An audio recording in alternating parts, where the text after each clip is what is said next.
For any parents, or grandparents, or uncles and aunts, we really encourage to have our children, if they need a place to perform or play some music for us, or juggle. Are there any jugglers and young jugglers in here?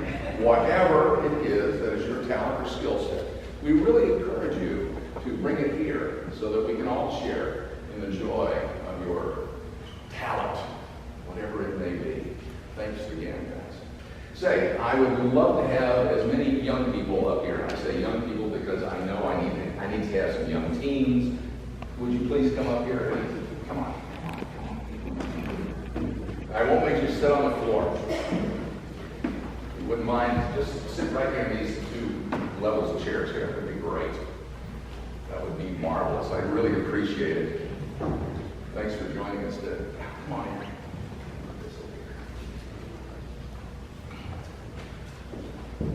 This probably took place before some of you were born.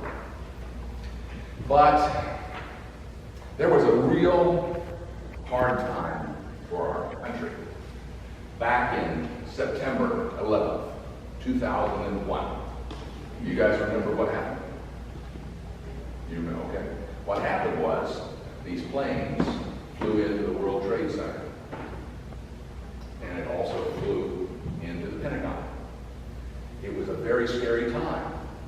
And there were a lot of people still in the air, and they didn't know what was going on. Nobody knew really what was going on. So they had to get all these airplanes out of the sky. Okay? They wanted to make sure there was nobody else going to fly anywhere else, in any buildings or anything else, and hurt people. So what happened was they said, okay, everybody's got to land. Well, we had thousands of planes in the air, and there were not enough airports in our country to be able to land everybody. So what happened was there were some planes that landed up in Canada.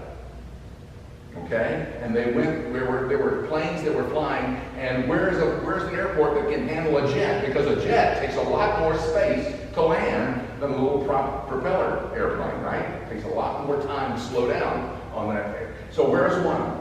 There happened to be one in Newfoundland, or Newfoundland, in Canada, in a small town there. It was a big airstrip because of, I can give you the reasons later. Anyway, they found one that hadn't been used for a long time.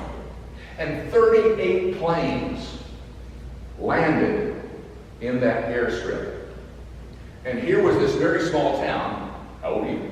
Canadians here, okay? And here are all these people that are coming off, and they had no place to stay. They had no place to stay. So all the Canadians here are good people, you know. And they said, well, you can stay with us. Come on in.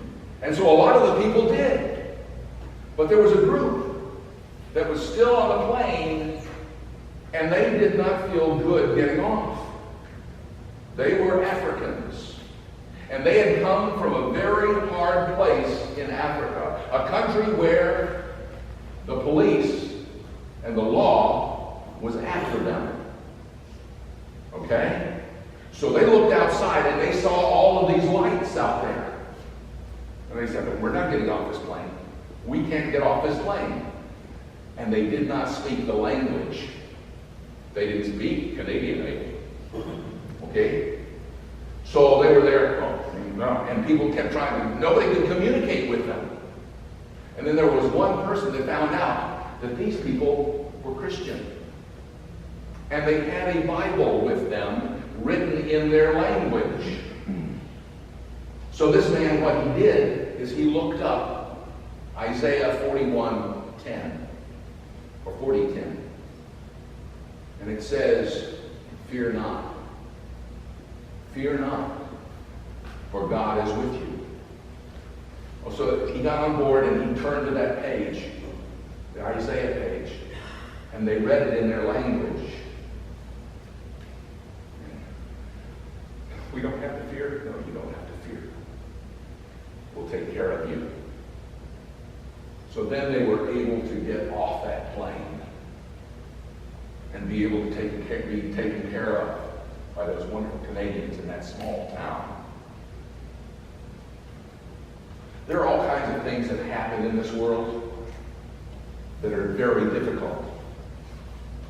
But there are also things that happen in heaven, in the spiritual realm, that are more than that. This is just one example of how our faith can help us bridge this gap between myself and you. You may not believe exactly the way I do. You may not speak my language. But sometimes our faith in God, in the Holy One, can make things all right. That's just one example. Would you please pray with me our Lord's Prayer. Our Father, who art in heaven, hallowed be thy name. Thy kingdom come, thy will be done, on earth as it is in heaven. Give us this day our daily bread, and forgive us